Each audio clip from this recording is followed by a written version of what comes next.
Hello everyone. चलो देखो board पे मैंने कुछ क्वेश्चंस लिखे हैं, इसके अलावा अगर किसी का कोई और डाउट हो तो लिखना, ठीक है। बाकी हम लोग डिस्कशन करते हैं फिर कुछ question number 53। Question number 53, A in a battle 70% of combat lost one eye, 80% an ear, 75% an arm, 85% a leg, X% leg all limbs. The minimum value of X 53 किसी का आया नहीं?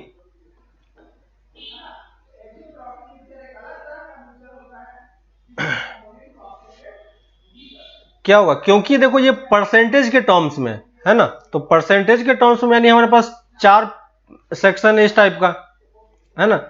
इस टाइप से हमारे पास 4 सेक्शन है इस टाइप का, तो हमें ये निकालना है। तो ये अगर A है, B है, C है और D है ना, तो N of A union B union C union D करोगे, है ना, तो क्या होगा, N of A plus N of B plus N of C, है ना, N of D minus N of A intersection B, है ना, minus N of A intersection, इस टाइप से जो भी टर्म दो दो का पेयर बनेगा, 6 पेयर बनेंगे, है ना, minus A of A intersection B intersection C, है ना, 3 के पेयर बनेंगे प्लस में, और फिर माइनस में N of A intersection B intersection C intersection D, यही कुछ आएगा। ये टोटल वैल्यू कितनी हो जाएगी, 100 की इक्वल हो जाएगी, है ना। तो अब देखो इसको आप अगर इस तरफ लेके आओगे तो N of A intersection B intersection C intersection D की वैल्यू कितनी हो जाएगी, 100 माइनस बाकी ये सारा टर्म, है कि नहीं।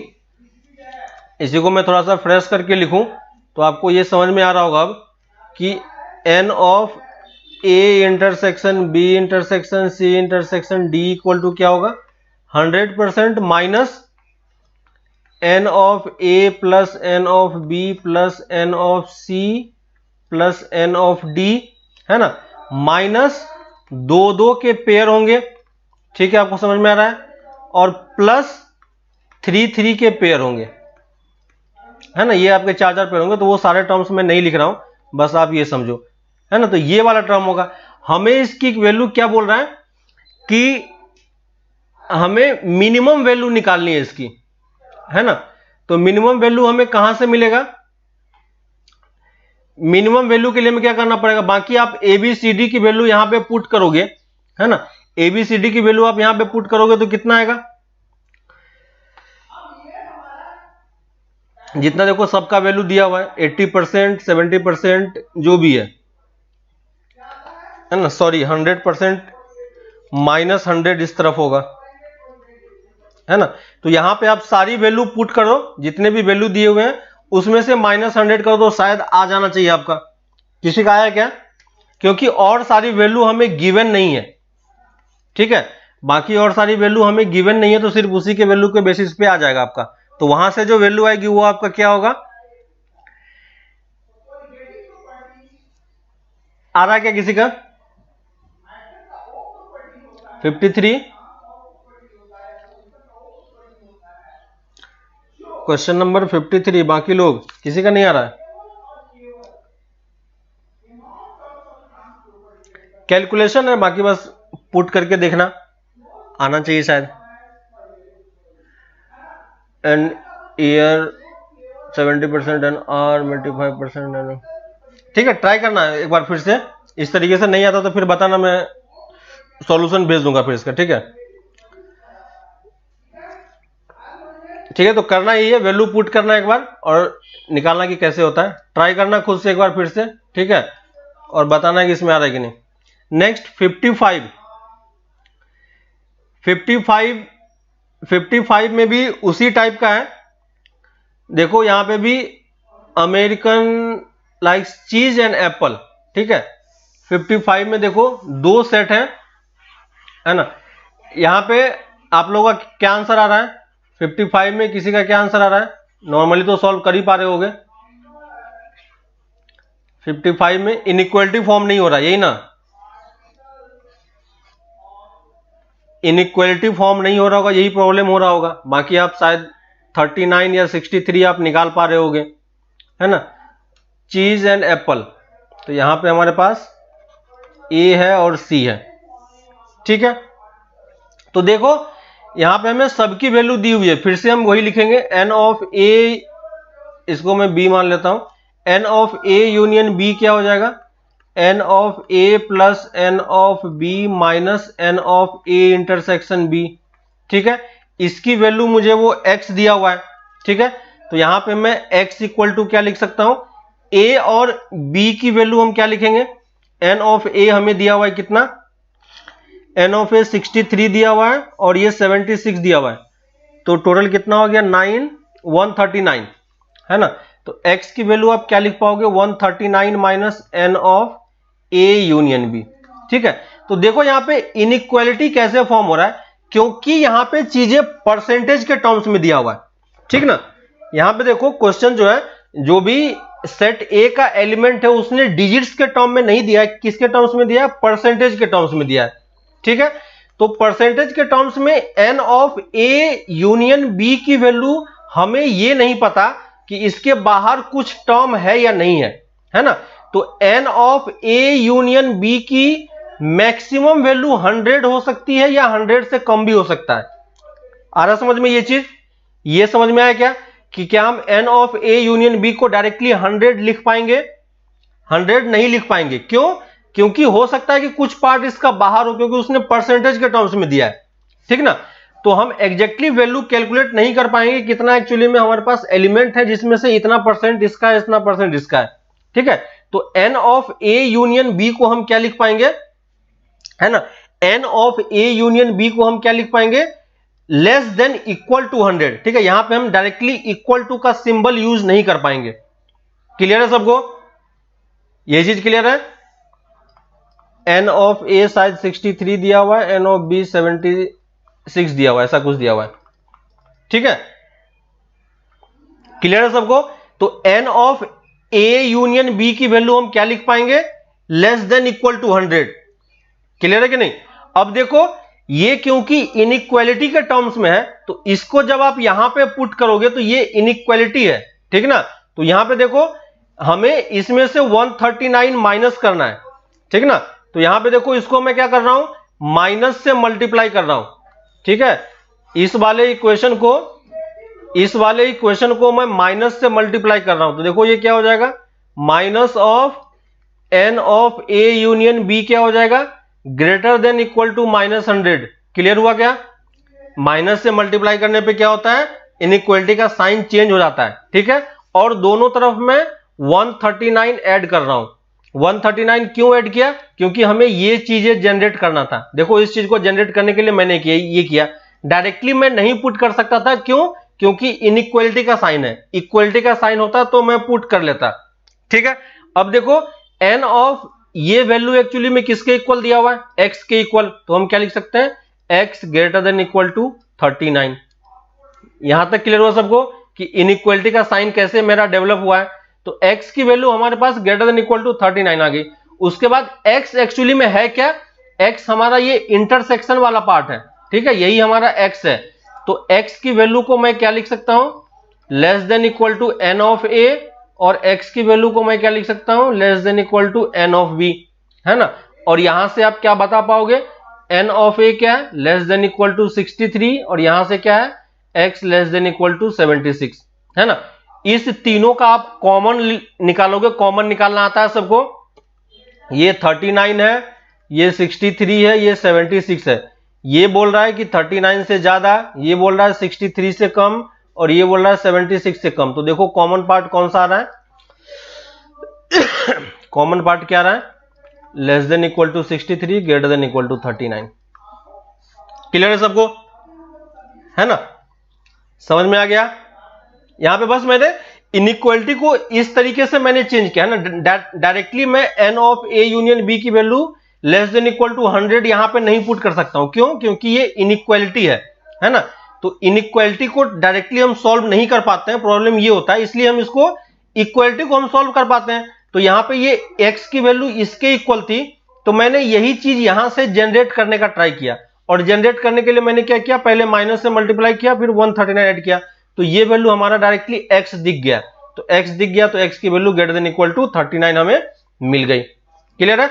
और ये वाला कंडीशन तो आपको पता ही है कि ये दोनों कंडीशन ऑलरेडी होल्ड करता ही है ना। उसके बाद मैंने तीनों का, ये इक्वेशन 1, इक्वेशन 2, इक्वेशन 3, तीनों का मैंने इंटरसेक्शन ले लिया, और फाइनल आंसर आपका ये निकल के आ जाएगा, है ना। तो यही आंसर में दिया हुआ है, शायद इसलिए क्योंकि यहां पे परसेंटेज के टर्म्स में दिया हुआ था, इसलिए हम इसको सॉल्व नहीं कर पा रहे थे। क्लियर हो गया सबको? क्लियर हो गया सबको? ठीक है। क्वेश्चन नंबर 69 में क्या हो गया, 12 needs work, 16 physics, needle work physics and take history. ठीक है, all 30 student takes at least one subject, no one takes all 3, find the number of people taking 2 subject. इसमें क्या हो गया, 69 का नहीं आ रहा किसी का आंसर, क्या किसका क्वेश्चन है 69 सौमिक सरकार, 69 सॉल्व नहीं हुआ, क्या हो गया देखो, वेन डायग्राम ड्रॉ करो, सब कुछ सॉल्व होगा। वेन डायग्राम आप लोग ड्रॉ नहीं कर पा रहे हो, लास्ट क्लास में इतनी बार बताया। वेन डायग्राम ड्रॉ करो और एक एक पॉइंट को आप मार्क कर दो, ठीक है ना। एक एक पॉइंट को आप मार्क करोगे तो क्या हो जाएगा, सारा क्वेश्चन आपका इजीली सॉल्व हो जाएगा। ठीक है, जैसे देखो कि यहां पे हमारे पास कितने हैं, 3 है ना। कौन कौन सा है, यहां पे आप चेक करोगे तो एक हमारे पास 30 लोग हैं, और उसमें से नीडल वर्क है, फिजिक्स है एंड हिस्ट्री है। ठीक है, नीडल वर्क, फिजिक्स है और हिस्ट्री है, और बोल रहा है कि कोई भी जो है वो तीनों कॉमन कुछ भी नहीं है ना। तो फिगर हमें कुछ इस तरीके से ड्रॉ करना है ताकि तीनों में कुछ कॉमन ना दिखे, है ना। और ये क्या है, हिस्ट्री का वर्क है। देखो हर एक पार्ट को मैं अलग अलग नाम दे रहा हूं, A B C D E F, है ना। और बोल रहा है कि सबने कुछ ना कुछ लिया ही है, तो A plus C plus D plus E plus F की वैल्यू किसके इक्वल होगी, 30 के इक्वल होगा। नीडल वर्क में कितने लोग हैं, नीडल वर्क में है 12 लोग। नीडल वर्क में क्या है, A plus B plus C 12। Physics में कितने हैं, B plus C plus D, और हिस्ट्री में कितना है, F plus E plus D, है ना। A B C D ये E है, ठीक है ना, तो ये E हो जाएगा। A plus B plus E, B plus C plus D और E plus F plus D। ठीक है, फिजिक्स में देखो आपके पास कितने हैं, फिजिक्स में 16 है, हिस्ट्री में 18 है, ये 16 है 18 है। हमें एक्चुअली में किसकी वैल्यू निकालनी है, जिसने एग्जैक्टली 2 सब्जेक्ट्स लिया है। 2 सब्जेक्ट्स वाले कौन कौन से हैं, B plus D plus E। तो B plus D plus E की वैल्यू कैसे कैलकुलेट करोगे, B plus D plus E की वैल्यू कैसे कैलकुलेट करोगे, देखो B D और E, इन तीनों को आप क्या करो, ऐड कर दो। इन तीनों को ऐड करोगे तो देखो आपको क्या मिलेगा, A प्लस ट्वाइस B, देखो twice B plus twice E, है ना। देखो यहां से ये ट्वाइस E आ गया, प्लस ट्वाइस D, देखो ट्वाइस D आ गया, और प्लस C प्लस F, है कि नहीं। ये वैल्यू किसके इक्वल होगी, इन तीनों का सम हो जाएगा, तो कितना हो जाएगा, ये मिलके 30 और ये 46, है कि नहीं। और यहां से देखो A plus B plus C plus D, यानी इसकी वैल्यू यहां से एक B आप कैलकुलेट अलग कर लोगे, तो एक B मैंने बाहर निकाल लिया, एक E मैंने बाहर निकाल लिया, एक D मैंने बाहर निकाल लिया। ठीक है, देखो इसकी वैल्यू हमें कितनी दी हुई है, 30 दिया हुआ है, तो ये वैल्यू किसके इक्वल हो जाएगी, 16 के। 16 आंसर नहीं है क्या, 16 आंसर नहीं है क्या,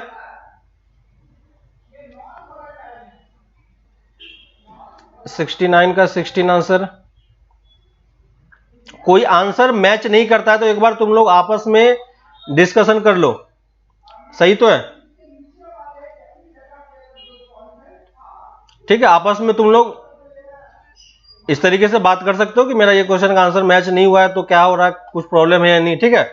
तो ये सब क्वेश्चन इजी क्वेश्चन है, तो इसमें ज्यादा टाइम डालने की जरूरत नहीं पड़ेगी आपको, ठीक है। 55 ये हो गया, 69, 71 है ना। तो एक बार आपस में डिस्कशन करो, फिर भी नहीं मैच करता है तो हम कर सकते हैं। 71 में दिया हुआ है the number of element in this set twice a plus B square where z is a integer, ठीक है। ये एक्चुअली में सॉल्व करके आपको देखना पड़ेगा, ठीक है। देखो क्या है इसमें, ट्वाइस a स्क्वायर, इसमें थोड़ा सा कैलकुलेशन होगा। 71 में देखो कैलकुलेटिव है, थोड़ा सा कैलकुलेट करके चेक करना पड़ेगा आपको, ठीक है। या और आगे जब हम लोग सर्कल वगैरह पढ़ लेंगे, एलिप्स वगैरह आप जब आप पढ़ लोगे, है ना, तो ये एक्चुअली में एलिप्स वगैरह का इक्वेशन होता है, तो वहां से आप ये चीजें जल्दी कैलकुलेट कर पाओगे, ठीक है। इक्वल टू 35 है ना। तो एबीसी हमारा क्या होना चाहिए, इंटीजर होना चाहिए, ठीक है। तो यहां पे बस आपको वैल्यू पुट करके चेक करके देखना पड़ेगा, है ना। हाँ ठीक है, बना लो, एक डिस्कशन ग्रुप करके बना लो, वहां पे सब लोग आपस में कनेक्टेड रहो, ठीक है। तो यहां पे आपको वैल्यू पुट करके देखना पड़ेगा, ठीक है। यहां पे आप वैल्यू पुट करो और फिर चेक करो, यानी तो जब हम लोग जब इलिप्स पढ़ेंगे, ठीक है, तो इलिप्स के केस में आपको ये चीजें दिखाई पड़ेगी। इलिप्स के केस में आप इस टाइप के क्वेश्चन जल्दी कैलकुलेट कर सकते हो, ठीक है। तो अगर आपको अभी के लिए अगर इसको आंसर को सॉल्व करना है तो वही वैल्यू आपको पुट करके चेक करना ही पड़ेगा, ठीक है। और अभी हमने डोमेन रेंज पढ़ा भी नहीं है ना। तो इस वाले क्वेश्चन को अभी रहने दो, 71 को। 71 में इसमें एक्चुअली में डोमेन रेंज का आपको ज्यादा यूज पड़ेगा, ठीक है। तो एक बार आपको डोमेन रेंज पता चल जाएगा इसका, तो आपके पास थोड़ा सा ए और बी की वैल्यू क्या हो जाएगी, लिमिटेड हो जाएगी, है ना। एक लिमिटेड वैल्यू हो जाएगा, उस रेंज में आप वैल्यू चेक कर सकते हो, ठीक है। तो इस क्वेश्चन को अभी रहने दो, अभी हम लोग आगे डोमेन रेंज जब डिस्कशन करेंगे तो वहां पे इसको और बेटर तरीके से आप कर सकते हो, ठीक है। 75 set A contains 2n plus 1 element, number of subsets of this containing more than n element is equal to, ठीक है। ये परम्यूटेशन कॉम्बिनेशन का क्वेश्चन है। 75 सर्कल मार्क करके रखना, ये सब क्वेश्चन है ना, ये सब परम्यूटेशन कॉम्बिनेशन का है, वहां पे इसको पढ़ेंगे, ठीक है। तो एक बार वहां पे सीखोगे काउंटिंग करना, तब करेंगे। 77 x is a multiple of 4, bx is a multiple of 6, then a is a subset, b consists of all the element of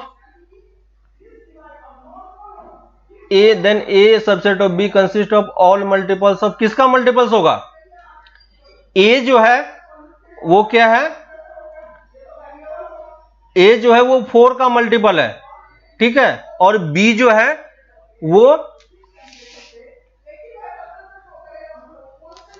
वो 6 का मल्टीपल है, ठीक है। तो हमें ए सबसेट बी का एक सबसेट बनाना है, ए इस तरीके से, ठीक है। वो किसका मल्टीपल होगा,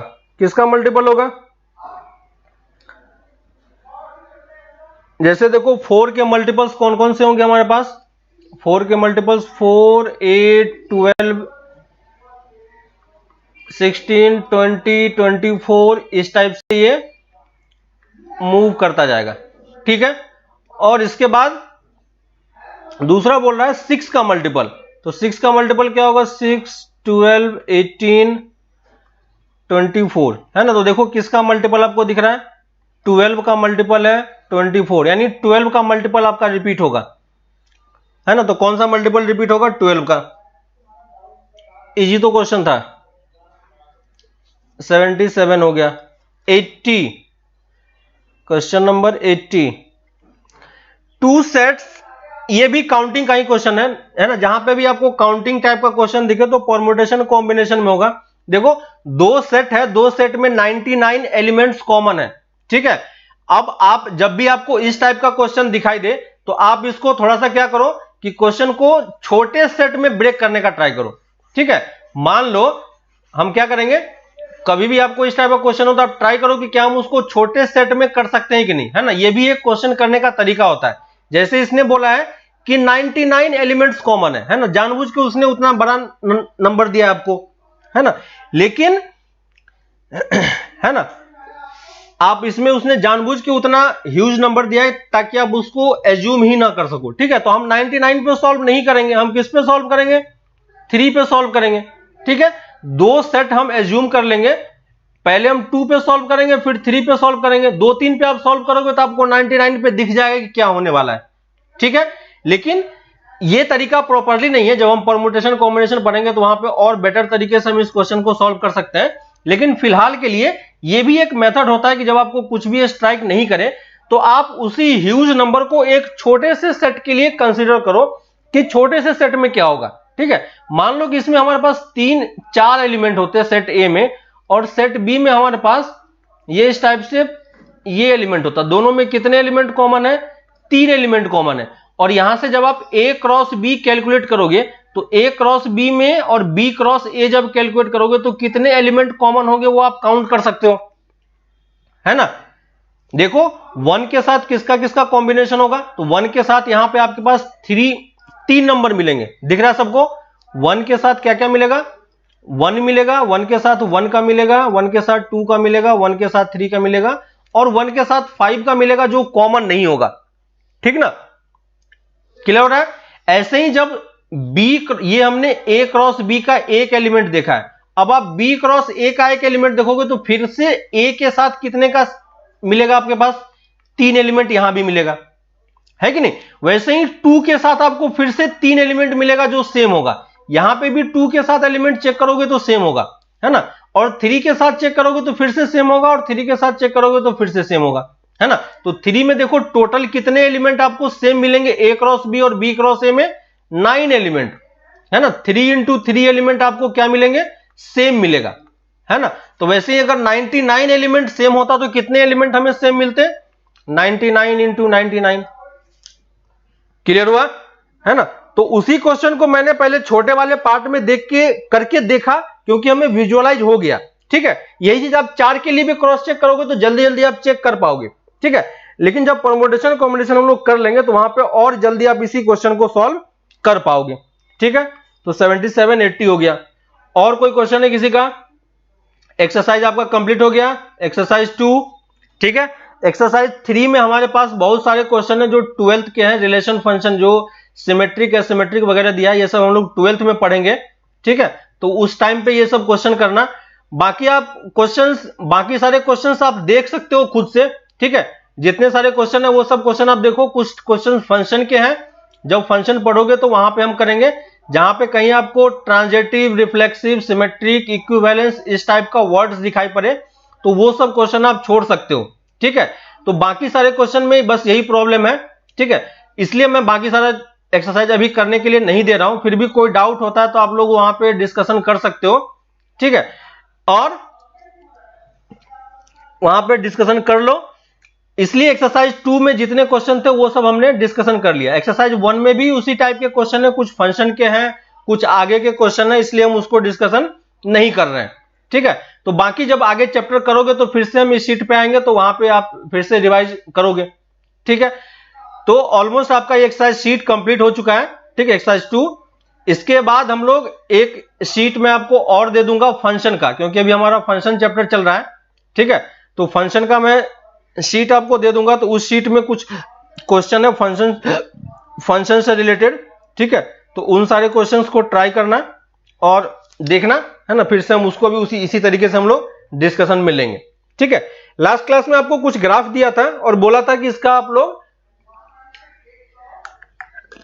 मॉड अप्लाई करके बताना क्या होगा, ठीक है। मैं सबका ग्राफ प्लॉट कर रहा हूं, आप मुझे बताना कि किसका किसका आंसर मैच कर रहा है या किसमें आपको डाउट है, ठीक है। देखो यहीं पे मैं छोटा सा ग्राफ प्लॉट कर दे रहा हूं, आप लोग खुद करके बताना मुझे कि कहीं पे कोई डाउट आ रहा है या नहीं आ रहा है, ठीक है। देखो फर्स्ट वाले में पहले तो हमें करना क्या, y equal to x square plus 3x plus 2 plot करोगे, है ना। तो y equal to x square plus 3x plus 2 plot करोगे, इसका रूट आपको दिख रहा है ना। क्या रूट होगा, -1 और -2, है ना। तो ग्राफ आपका कुछ इस टाइप से बनेगा और इसका मॉड लेंगे तो ऐसा ग्राफ बन रहा है। देखो फर्स्ट वाले का ग्राफ सही है क्या, फर्स्ट वाले का ग्राफ सही आ रहा है सबका? फर्स्ट वाले का ग्राफ सही है क्या? ये आपका -2 है या -1 है? ये 1 है, ये 5 है, ठीक है। ये आपका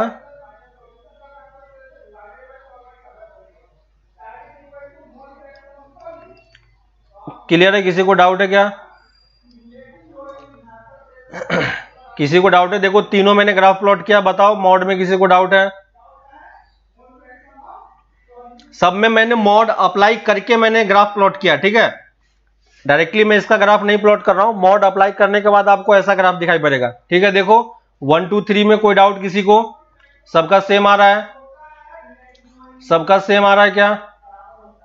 क्वेश्चन नंबर 4 पे आते हैं। 4 पे देखो ग्राफ आपका कैसा बनेगा। इसमें मॉड अप्लाई करने से कोई फर्क नहीं पड़ने वाला है, ठीक है। मॉड अप्लाई करने से कोई फर्क नहीं पड़ेगा 4 में। किसी को डाउट है किसी पार्ट में? बताओ, किसी को कोई डाउट है किसी पार्ट में? बताओ। क्लियर है? सबका सेम आ रहा है? ये देखो -x² + 3 है।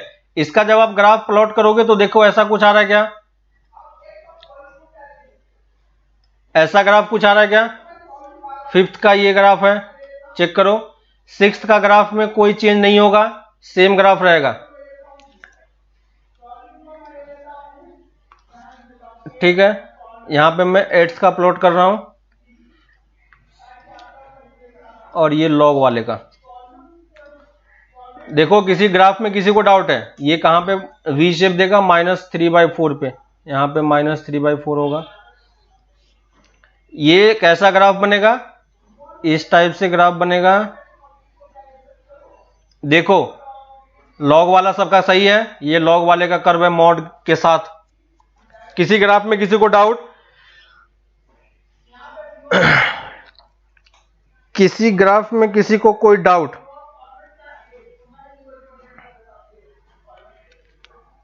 ठीक है, मैंने सारा ग्राफ प्लॉट कर दिया आपको, है ना। जितना इजीली मैं ड्रॉ कर पा रहा हूं इतना ही इजीली आपको भी दिखना चाहिए, ठीक है। धीरे धीरे करके जब आप अभी और ट्रांसफॉर्मेशन ऑफ ग्राफ्स हम लोग पढ़ेंगे तो वहां पे और चीजें आपको और बेटर तरीके से क्लियर होगी, ग्राफ का आपके पास विजुअलाइजेशन और बढ़ जाएगा, ठीक है। तो जो ग्राफ अभी आपको थोड़ा सा प्रॉब्लम हो रहा होगा, डाउट किसी में प्लॉट करने में, है ना, तो वो सब क्वेश्चन में आप जल्दी कर पाओगे। सुब्रजीत लास्ट वाला, लॉग हाफ लॉग एक्स का ग्राफ कैसा होगा? पहले ग्राफ प्लॉट करो। तुमने लॉग एक्स का ग्राफ सही से प्लॉट नहीं किया होगा। देखो बेस इसका <1 है, तो <1 वाले का ग्राफ कैसा होता है? ऊपर की तरफ से होता है, याद है? कैसा होता है? ऊपर की तरफ से होता है। और इसका जब मॉड लोगे तो ये नीचे वाला पार्ट कहां चला जाएगा? ऊपर चला जाएगा। क्लियर है? सुब्रजीत समझ में आ गया कैसे प्लॉट हुआ? तो ग्राफ तुमने सही से log x का पहले ग्राफ सही से प्लॉट नहीं किया होगा, इसलिए प्रॉब्लम हो रहा है, ठीक ना। तो ये ध्यान रखना कि जबकि बेस पे ध्यान देना है लॉग वाले में। अगर बेस <1 होगा तो ऊपर से नीचे की तरफ जाएगा, और अगर बेस <1 होगा तो नीचे से ऊपर की तरफ लेके जाएंगे, ठीक है। चलो अब हम आते हैं कुछ और टाइप के ग्राफ्स पे, है ना। तो आपने फंक्शन में बहुत सारे ग्राफ्स आपने देखा अभी तक, है ना। मॉड के ग्राफ हमने देखे और मॉड का क्या इफेक्ट होता है किसी ग्राफ पे, हमने वो चीज भी कंसीडर किया है, ठीक है। अब हम आते हैं एक और टाइप के ग्राफ पे जिसको हम बोलते हैं, कुछ बेसिक सा ग्राफ वगैरह लिख लेते हैं हम लोग, है ना, क्योंकि ये वाला ग्राफ आपको काफी जगह हमें यूज करना भी है। तो मैं चाह रहा हूं कि आप इसको अच्छे से समझ भी जाओ एक ही बार में, है ना। ट्रिगोनोमेट्रिक फंक्शन, है ना। तो ट्रिगोनोमेट्रिक फंक्शन का आप एक बार ग्राफ देख लो कैसा है, ठीक है। और उस ग्राफ के बेसिस पे, है ना, 10th में आपने ट्रिगोनोमेट्रिक पढ़ा था, है ना। और वहां पे ग्राफ कैसा होता है, ग्राफ के बारे में शायद डिटेल में आप लोगों ने नहीं किया होगा वहां पे, ठीक है। तो यहां पे हम ग्राफ समझने का ट्राई कर रहे हैं कि sin x का ग्राफ कैसा होता है, ठीक है। डिटेल में इसके बारे में हम लोग जो है नेक्स्ट चैप्टर में पढ़ेंगे जब ट्रिगोनोमेट्री स्टार्ट होगा, है ना। तो ट्रिगोनोमेट्री में हमारे पास कौन से फंक्शन है? y = sin x, ठीक है, और y = cos x। है ना, बस हम इसी दो टाइप के ग्राफ को अभी के लिए सीख रहे हैं, ठीक है। इसके अलावा भी और सारे ट्रिगोनोमेट्रिक फंक्शन आपने पढ़े होंगे, है ना, साइन, कॉस, कॉसेक, सेक, टेन, कॉट, ये सारे टाइप के फंक्शन होते हैं, ठीक है। लेकिन अभी हम उन सब पे नहीं जा रहे हैं, उन सब पे हम लोग डिटेल में नेक्स्ट चैप्टर में पढ़ेंगे, तो वहां पे आपको डोमेन, रेंज वगैरह सब कुछ मैं वहां पे फिर से बताऊंगा। लेकिन फिलहाल के लिए अभी हम बस यहाँ पे इसका ग्राफ का शेप देख रहे हैं, ताकि हम कुछ कुछ इस पे ट्राई कर सकें, ठीक है। तो याद होगा आपको कि साइन जीरो की वैल्यू कितनी होती है, साइन जीरो की वैल्यू 0 होती है ना। तो इसलिए ये कर्व कहां से स्टार्ट होता है, ये कर्व आपका स्टार्ट होता है नीचे से, है ना, सॉरी 0 से स्टार्ट होगा। कहां से स्टार्ट होगा, 0 से ही स्टार्ट होगा। और साइन एक्स की मैक्सिमम वैल्यू कहां तक जाती है, ये 1 से -1 के बीच में, है ना। तो साइन एक्स क्या होता है, एक साइनोसॉइडल वेव की तरह वर्क करता है ना। आपने कहीं पे वेव देखा होगा, है ना, साउंड वेव, या आपने 10th में भी कहीं पे पढ़ा होगा कि वेव कैसे होता है कि नहीं। तो उस वेव में आपने देखा होगा कि, और या जैसे आप किसी पॉन्ड वगैरह में कुछ पत्थर वगैरह फेंकते हो तो वहां पे एक वेव बनता है ना। तो वो वेव कैसा होता है, साइन एक्स के तरह ही बिहेव करता है कि नहीं। तो और ये चीज आप लोग फिजिक्स में आगे चल के पढ़ोगे भी, जब आप वेव पढ़ना स्टार्ट करोगे फिजिक्स में, तो वहां पे और बेटर तरीके से समझ पाओगे, है ना। तो ये साइन वेव कैसे वर्क करता है, ये 0 से स्टार्ट होगा, क्योंकि 0 की वैल्यू 0 होती है, तो ये 0 से स्टार्ट होता है ना। और ये यहां से चलना स्टार्ट करेगा, ऊपर 1 तक जाएगा, ठीक है। फिर यहां से नीचे आना स्टार्ट होगा, मैक्सिमम -1 तक नीचे जाएगा, फिर ये ऊपर जाएगा, और इसी टाइप से ये आगे बढ़ता जाता है, कहां तक, इंफिनिटी तक, ठीक है। ये यहीं तक बंद नहीं होता है। और इसी टाइप का कर्व आपका नीचे की तरफ लेफ्ट हैंड साइड में भी ये मूव करता है, ठीक है। और ये भी इस तरफ कहां तक बढ़ता जाता है, इंफिनिटी तक। क्लियर है ना। तो ये चीज बस अब ध्यान रखना कि इसका शेप ऐसा होता है, कहां से स्टार्ट हो रहा है, ओरिजिन से स्टार्ट होगा और इस टाइप से बढ़ते जाएगा।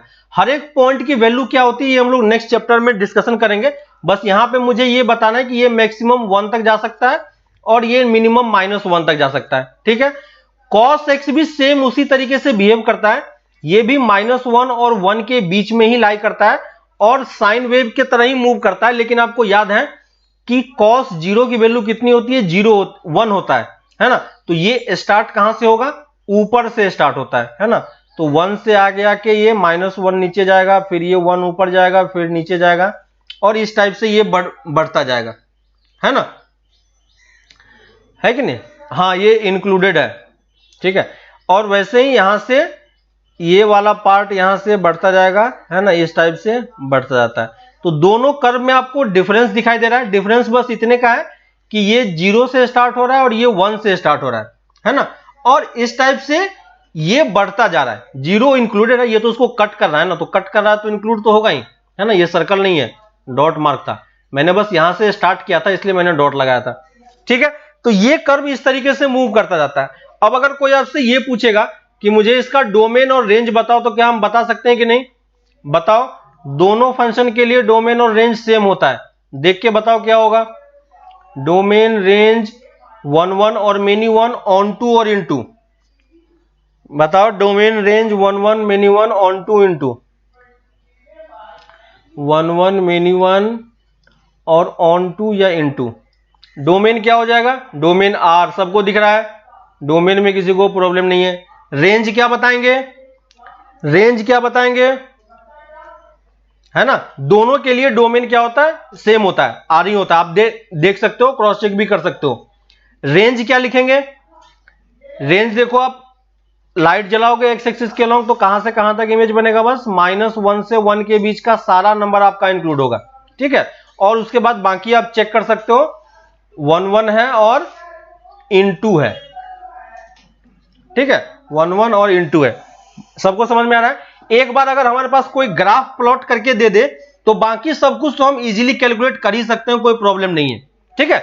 तो साइन और कॉस का कर्व ऐसा होता है, बस आप ध्यान रखना, क्योंकि हम आगे किसी किसी क्वेश्चन में इसको यूज करेंगे, है ना। और ये सब साइन कॉस काफी फ्रीक्वेंटली यूज होता है ना। तो इसमें हमें कंफर्टेबल होना है, और जितना कुछ हमें इसके बारे में समझना है वो हम लोग आगे ट्रिगोनोमेट्रिक चैप्टर जब पढ़ेंगे तो वहां पे हम समझ में आएगा, है ना। ये ट्रिगोनोमेट्रिक फंक्शन होता है ना। फंक्शन क्यों यूज कर रहे हैं समझ में आ रहा है, क्योंकि इसका जो ग्राफ है वो क्या होता है, अपने आप में एक फंक्शन होता है ना। रिलेशन तो है ही, लेकिन रिलेशन में भी ये फंक्शन होता है, इसलिए हम ट्रिगोनोमेट्रिक फंक्शन लिखते हैं। क्लियर है? चलो, तो ये आपको साइन कॉस का कर्व आपको ध्यान में आ गया। ठीक है, अब मुझे बताओ कि अगर मुझे ये कर्व प्लॉट करना होता तो क्या प्लॉट कर पाओगे कि नहीं? कोई मुझे ये कर्व प्लॉट करके बताओ। Mod of sine x y equal to mod of cos x, plot करके बताओ दोनों कर्व। खुद से प्लॉट करो, मैं फिर प्लॉट करूंगा, मैच कराना मैच कर रहा है कि नहीं। ठीक है, मॉड का क्या काम है वो हमें पता है ना?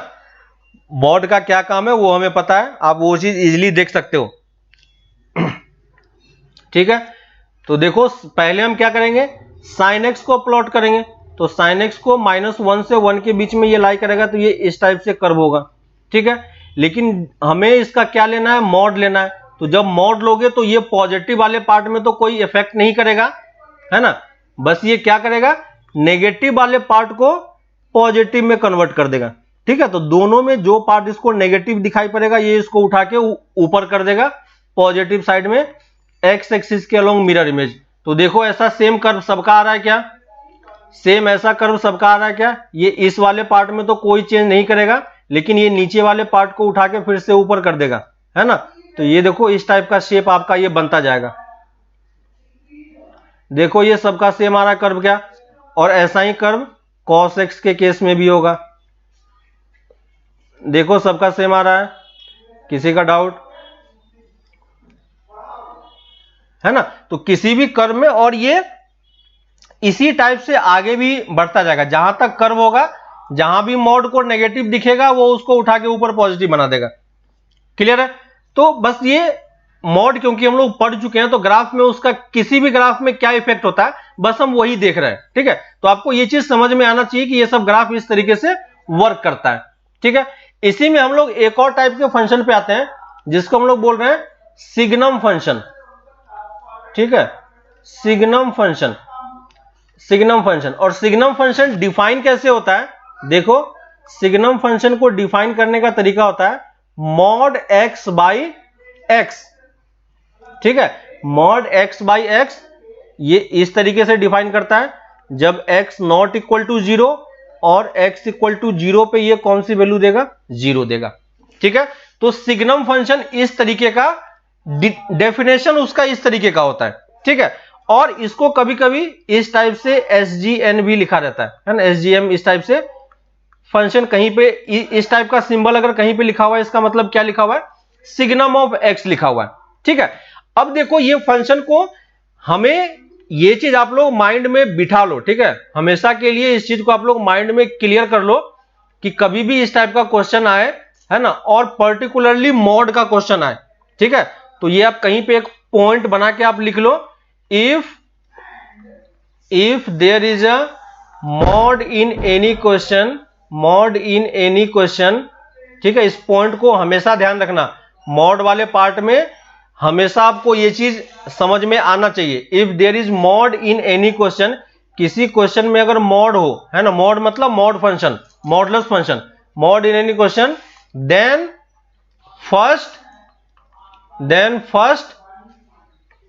फर्स्ट सॉल्व द मॉड, है ना, first solve the mod part, और ओपन द मॉड पार्ट। ठीक है, ओपन द मॉड पार्ट। ठीक है, तो ये पॉइंट हर एक क्वेश्चन के लिए वैलिड है।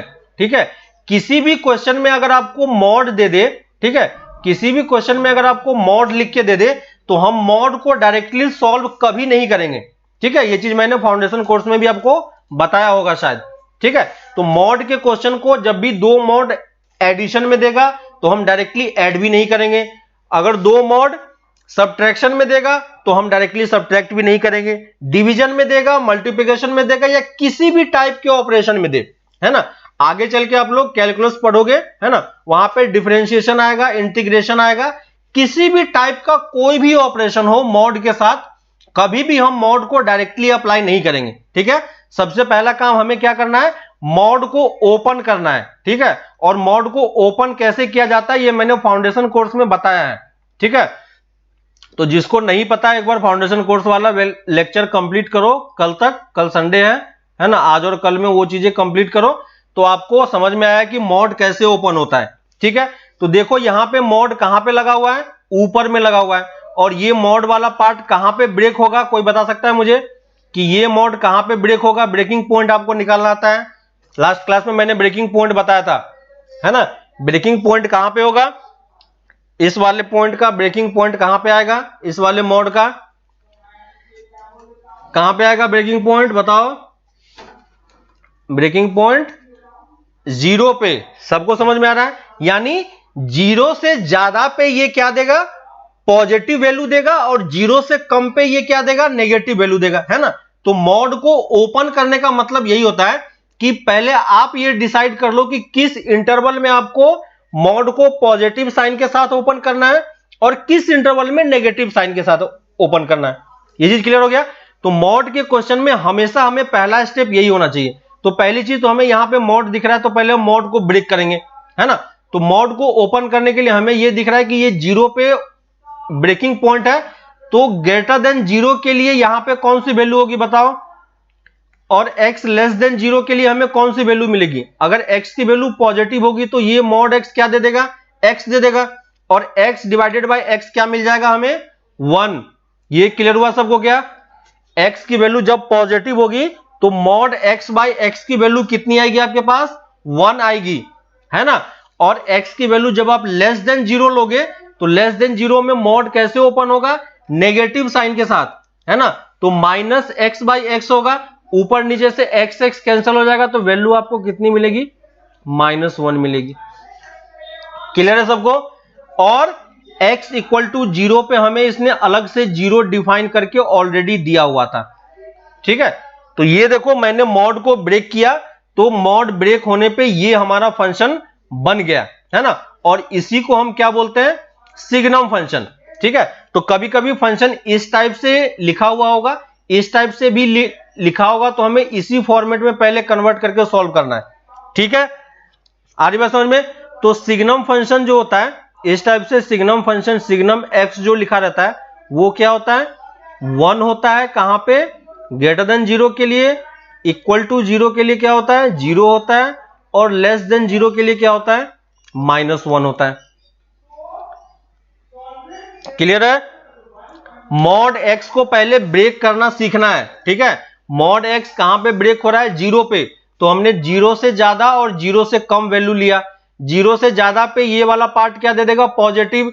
तो ये क्या हो जाएगा? x बाई x कैंसिल हो गया, कितना हो गया? 1। तो यहां पे मैंने 1 लिख दिया। x की वैल्यू जब लेस देन 0 होगी तो मॉड x कैसे ओपन होगा? -x के साथ। तो देखो कैंसिल होके क्या दे देगा? -1। क्लियर है? और x इक्वल टू 0 पे तो ऑलरेडी हमारे पास 0 डिफाइन किया ही हुआ है। यहां पे देखो 0 डिफाइन किया हुआ है, इसलिए मैंने 0 को 0 लिख दिया। तो सिग्नम फंक्शन जो होता है फाइनली आपका निकल के वो इस फॉर्मेट का दिखाई पड़ता है, ठीक है ना। और इस फॉर्मेट का है तो हमें इसका ग्राफ तो प्लॉट करना आना चाहिए, है कि नहीं? क्योंकि ये कौन सा फंक्शन बन रहा है? ब्रांच फंक्शन फिर से कन्वर्ट हो गया, है ना। तो ये भी ब्रांच फंक्शन ही है। अब देखो ग्रेटर देन 0 के लिए ये क्या हमारा y है, तो ग्रेटर देन 0 के लिए हमारे पास फंक्शन क्या है? y equal to 1। तो y इक्वल टू 1 क्या होता है? Horizontal line. तो ये देखो मैंने हॉरिजॉन्टल लाइन प्लॉट किया, है ना। यहां पे इक्वल टू का साइन नहीं है, इसलिए हमें 1 वाला ये वाला 0 पे हमें कोई पॉइंट नहीं मिलेगा, ठीक है। x इक्वल टू 0 पे y की वैल्यू कितनी है? 0 है, ठीक है। और x लेस देन 0 के लिए वैल्यू कितनी है? -1 है। तो यहां से इस तरफ वाला पॉइंट होगा, और यहां पे फिर से हमारे पास पॉइंट नहीं होगा। तो ये -1 हो गया, ये 1 हो गया, ये 0 हो गया। ग्राफ में किसी को डाउट कि मैंने ग्राफ कैसे प्लॉट किया? जैसे जैसे जिस पार्ट में जो ग्राफ दिया हुआ था मैंने वो ग्राफ प्लॉट कर दिया, कोई प्रॉब्लम नहीं है। किसी को कोई डाउट यहां तक कि कैसे मैंने ग्राफ प्लॉट किया है? सबको समझ में आ गया ग्राफ? और अगर आपको ग्राफ समझ में आ रहा है तो आपको डोमेन रेंज भी समझ में आना चाहिए। बताओ मुझे, डोमेन क्या होगा, रेंज क्या होगा? 1 1 होगा या ऑन टू होगा, है ना। 1 1 होगा या ऑन टू होगा, या 1 1 मेनी 1 ऑन टू इनटू क्या होगा? बताओ। Domain range 1 1 on 1 1 many 1 on two into क्या होगा, ठीक है, 1 1 मेनी 1 ऑन टू या इंटू क्या होगा, क्रॉस चेक कर सकते हो सब लोग। डोमेन तो आपको आर दिख रहा है, सबको दिख रहा होगा आर, किसी को कोई प्रॉब्लम नहीं है, किसी को आर नहीं दिख रहा हो, सबको डोमेन दिख रहा है आर। वाई एक्सिस के अलोंग लाइट जलाओ, आर दिख जाएगा, कोई प्रॉब्लम नहीं होगी, ठीक है। रेंज बताओ कितना होगा, रेंज सही सही निकालो, गलती नहीं होना चाहिए रेंज में। Very good. Abdul Bashir, zero क्यों माइनस किया, अब्दुल बशीर जीरो क्यों माइनस किया? यहां पे देखो जीरो का इमेज नहीं बन रहा है क्या, ऊपर से जब लाइट जलाओगे तो जीरो पे तो पॉइंट हमारे पास ऑलरेडी है ही, इसलिए तो मैंने डॉट मार्क किया है ना, तो उसका इमेज बनेगा। रेंज क्या होगा, रेंज क्या होगा, -1 0 1, सिर्फ 3 पॉइंट ही आएगा, सबको क्लियर है, सिर्फ 3 पॉइंट ही आएगा। और 1 1 या मेनी 1, बाकी तो आप कैलकुलेट कर सकते हो, है ना, मेनी 1 है और इनटू है, ठीक है। सिग्नम फंक्शन आपको समझ में आ गया, सिग्नम फंक्शन कैसे वर्क कर रहा है, ठीक है। सिग्नम फंक्शन सबको समझ में आ रहा है क्या, सिग्नम फंक्शन कैसे वर्क कर रहा है, ठीक है। अब मुझे ये बताओ कि अगर आपको सिग्नम फंक्शन पता है, अगर कोई मुझसे ये कर्व बोलता प्लॉट करने के लिए, है ना, plot the curve signum of x-1, signum of x-1 plot करके बताओ मुझे क्या होगा, ठीक है। तो सबसे पहले तो हमें इस फंक्शन को रीडिफाइन करना पड़ेगा, है ना। सिग्नम ऑफ x-1 अगर हमें प्लॉट करना है ना, ये हमारा y equal to signum of x-1 है, ठीक है। तो देखो सिग्नम ऑफ x-1 हम कैसे चेंज करेंगे, तो आपको इन दोनों फंक्शन में कोई डिफरेंस समझ में आ रहा है क्या? देखो जो हमारा सिग्नम फंक्शन डिफाइन था, सिग्नम x कैसे डिफाइन था, 1 0 -1, ये किसके लिए था, ग्रेटर देन 0 के लिए, x इक्वल टू 0 के लिए और x लेस देन 0 के लिए। तो ये हमारा बेसिक सिग्नम फंक्शन है, ठीक है। ये इसने हमसे क्या प्लॉट करने के लिए बोला है, सिग्नम ऑफ x-1 प्लॉट करने के लिए बोला है ना। सिग्नम ग्राफ में क्या दिक्कत हो गया सुब्रजीत, ग्राफ में क्या दिक्कत हो रहा है, देखो y की वैल्यू क्या डिफाइन है, 1 डिफाइन है, y की वैल्यू 0 डिफाइन है, y की वैल्यू -1 डिफाइन है, वही सारा चीज तो हमने प्लॉट किया है। ग्रेटर देन 0 के लिए मैंने y इक्वल टू 1 प्लॉट किया, इक्वल टू 0 के लिए हमने 0 प्लॉट किया, और लेस देन 0 के लिए मैंने -1 प्लॉट किया, है ना, सारा मैंने प्लॉट किया हुआ है ना। बस सेम ग्राफ तो है ऑलरेडी, ये सब ग्राफ प्लॉट कर चुके हो, तो सिंपल सा कर्व है। एक बार फिर से घर पे ट्राई करना तुम, ठीक है, नहीं होता है तो फिर नेक्स्ट क्लास में बताना, ठीक है। अब मुझे ये बताओ कोई कि अगर सिग्नम ऑफ x-1 प्लॉट करना है, तो इस वाले में ये तो हमारा बेसिक फंक्शन है जिसका हमें ग्राफ पता है ना, इसका ग्राफ कैसा होता है, ऐसा कुछ ग्राफ इसका प्लॉट होता है ना, ऐसा कुछ ग्राफ होता है इसका। लेकिन हमें अब यहां पे इसने सिग्नम x नहीं बोला, क्या बोला है, सिग्नम ऑफ x-1 बोला है। यानी इस ग्राफ में क्या चेंज किया कि ये बन गया, तो इसने x की जगह पे क्या रिप्लेस कर दिया। अगर हम इस वाले ग्राफ में x को x-1 से रिप्लेस कर दें तो हमारा ये वाला सिग्नम फंक्शन बन जाएगा कि नहीं, है कि नहीं। सिग्नम वाले फंक्शन में यही तो इसने किया है। सिग्नम x कैसे बना, सिग्नम x जो था हमारे पास, इस x के जगह पे इसने क्या रिप्लेस कर दिया है, x-1 रिप्लेस कर दिया है कि नहीं। इस वाले पार्ट में उसने क्या रिप्लेस कर दिया है, x-1 रिप्लेस कर दिया। तो हम भी क्या करेंगे, जो हमारा सिग्नम फंक्शन है उस वाले फंक्शन में x की जगह पे x-1 रिप्लेस करते जाएंगे, हमारा ग्राफ बन जाएगा। तो देखो सिग्नम फंक्शन हमारा कैसे डिफाइन था, सिग्नम फंक्शन हमारा डिफाइन था इस तरीके से, -1, x greater than 0, x equal to 0, x less than 0, ठीक है। अब हमें एक्चुअली में ग्राफ कौन सा प्लॉट करना, सिग्नम ऑफ x-1। तो x की जगह पे हम क्या रिप्लेस कर देंगे, x-1। यानी इस वाले फंक्शन में जहां जहां पे x है ना, इस वाले फंक्शन में जहां जहां पे x है उसके जगह पे हम क्या रिप्लेस कर देंगे, x-1। तो देखो x की जगह पे मैं x-1 रिप्लेस कर रहा हूं, ठीक है। देखो यहां पे कोई x नहीं है तो इसको कोई फर्क नहीं पड़ेगा, यहां पे कोई x नहीं है इसको कोई फर्क नहीं पड़ेगा। यहां पे कोई एक्स नहीं है, इसको कोई फर्क नहीं पड़ेगा। क्लियर है? तो इस तीनों पार्ट में तो कोई प्रॉब्लम नहीं हुआ। यहां पे एक्स है तो इस एक्स के जगह पे हम क्या रिप्लेस करेंगे, एक्स माइनस 1 ग्रेटर देन 0। यहां पे एक्स है, इसके जगह पे हम क्या पुट करेंगे, एक्स माइनस 1 इक्वल टू 0। यहां पे एक्स है, इसके जगह पे हम क्या पुट करेंगे, x minus 1 less than 0। Clear है? और देखो ये इनइक्वालिटी को अगर आप थोड़ा सा और बेटर तरीके से लिखोगे तो ये क्या बन जाएगा, 0 माइनस 1, 1 को इस तरफ लेके जाओगे तो ये क्या बन जाएगा, x greater than 1, x equal to 1, x less than 1। ठीक है, ग्राफ वही है, बस अब इंटरवल चेंज हो गया है। ठीक है, और अगर हमें इसका ग्राफ प्लॉट करना होगा तो हम कैसे प्लॉट करेंगे, सेम ग्राफ वही है, बस इंटरवल हमारा थोड़ा सा इधर उधर हो गया है।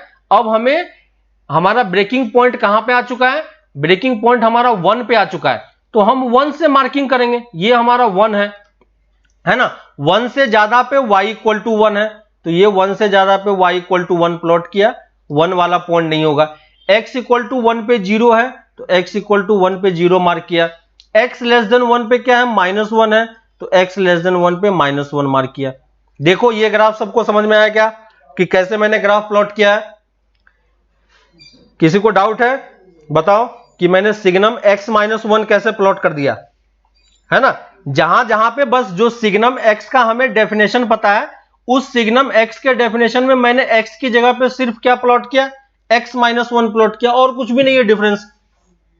क्लियर है? सबको समझ में आ गया क्या, है ना। अब आप इस टाइप से कोई भी कर्व प्लॉट कर सकते हो कि नहीं, है ना। बस क्या हो रहा है आपको समझ में आ गया। ठीक है, ट्रांसफॉर्मेशन ऑफ कर्व करेंगे तो वहां पे आपको और बेटर तरीके से और जल्दी इस कर्व को हम प्लॉट कर पाएंगे। ठीक है, तो एक बार हम सारा कर्व एक बार पढ़ लेते हैं, तब हम फिर ट्रांसफॉर्मेशन ऑफ कर्व पे जाएंगे। ठीक है, तो सिग्नम ऑफ एक्स आप लोग प्लॉट कर सकते हो, किसी को कोई प्रॉब्लम नहीं होना चाहिए। ठीक है, होमवर्क के लिए आप ये लिख लो, ये 2-3 कर्व आप प्लॉट करना, y equal to signum of x plus 3 plot करना।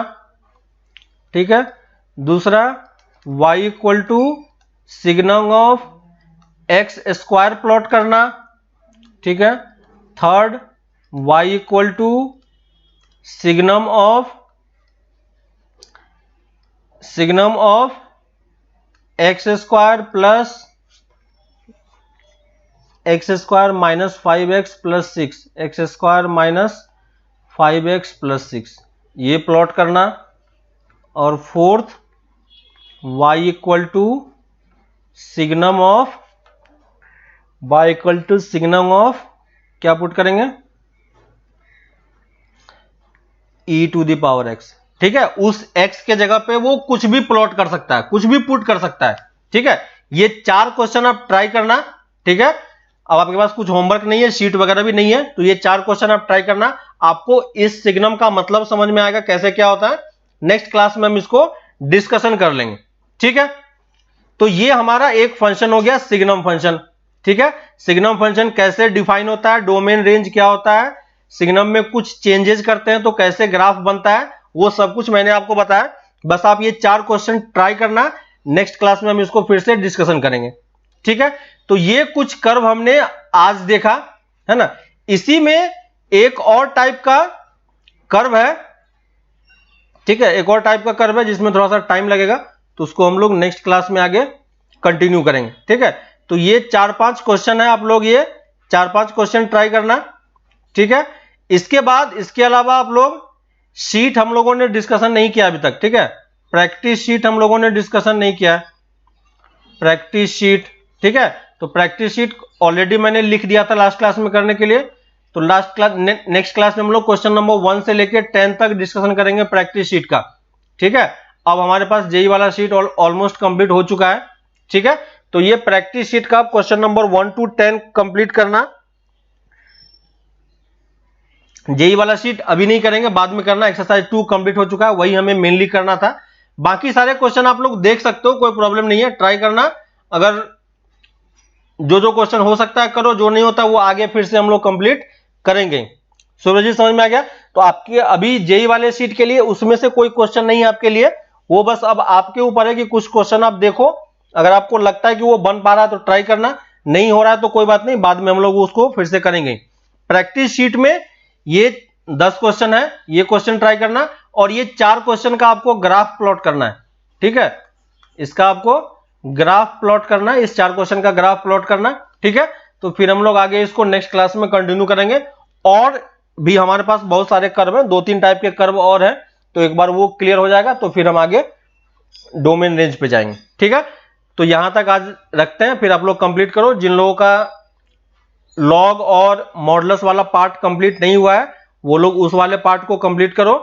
ठीक है, शीट फाउंडेशन वाले लेक्चर से वो लोग देखना उसको और अच्छे तरीके से कंप्लीट करो। ठीक है, उसमें बहुत सारे क्वेश्चन भी थे, सब कुछ था।